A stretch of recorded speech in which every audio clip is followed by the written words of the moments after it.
How's it going, guys? Oh, yeah. Very excited to do my first ever gig in Chedgrave. I'm a bit of a city boy now, city slicker, live in Norwich. Just got a quick question. Is Chedgrave a town or a village? Village. Village. Right on the edge then, because I thought if I get any further into the countryside, I'm going to start to meet people who still tell the time by looking at the sun. So anyway, let's get this out. Usually I have trouble getting it in, not getting it out. Okay. So, Norfolk's quite notorious in the UK, isn't it? But, when you meet someone from overseas, it's a little bit more difficult to explain where you're from. And basically, I was in Asia recently, and the best way to explain it to him, I said, have you heard of Alabama? And they got the picture pretty quickly, really racist and famous for having sex with our cousins, But in fairness, my cousin is kind of fit, so joke's on you. Oh, I don't know, man. I don't know. Has everyone had a good start to the year? Yeah? Fucking hell, you sound nearly as depressed as me. I mean, I had quite a record-breaking start to the year. In the first 5 weeks, I got dumped by my girlfriend. Yeah. I got sacked from my job. And I achieved a new personal best in obesity. Really smashed out the park there, didn't I, But yeah, so not the best start. So I had to buy some weighing scales from Amazon recently, because fuck walking to buy them. And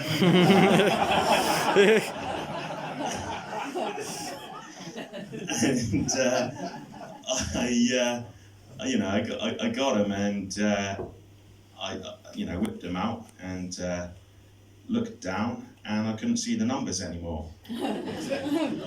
So that was a bit of a low point, or high point, depending on your perspective.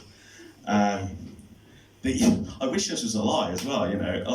I had to lean to see like the big red 120 kilos, and I just sort of caught myself looking in the mirror like this.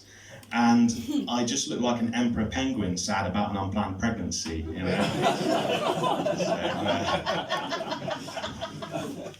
gotta sort that out somehow.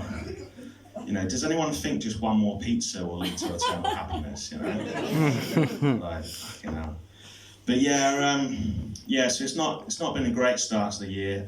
Like I said, I lost my job, and this is the part where I tell you my trade is journalism, so no one feels sorry for me anymore.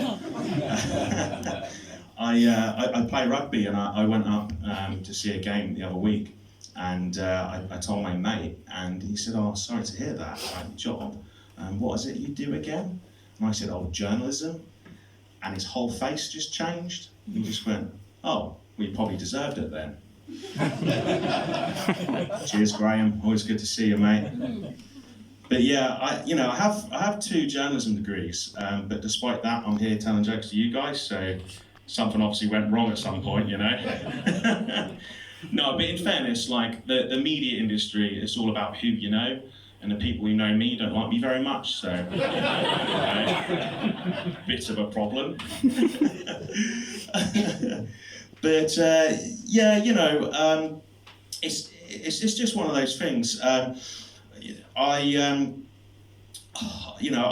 been knocking around, and I went to China, last year, and I was teaching English out there, and things were going really well, and then Russia invaded Ukraine, and all of a sudden I realised that my risk appetite wasn't that high. I thought I could stay there, and potentially earn like £5 grand a month teaching ABCs to Asian kids, or I could go home immediately and definitely not be a prisoner of war. So I was just like, you know. But yeah, it's one of those things, man. I'm just going to have to get this out. These aren't my jokes, by the way. This is my suicide note. So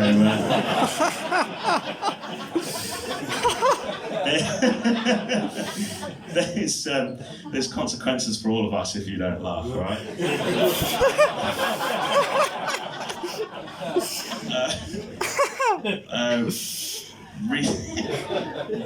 Again, I wish this was a lie, but before Christmas, my old journalism lecturer unfollowed me on Twitter, and I know this because he let me know he was going to do it beforehand.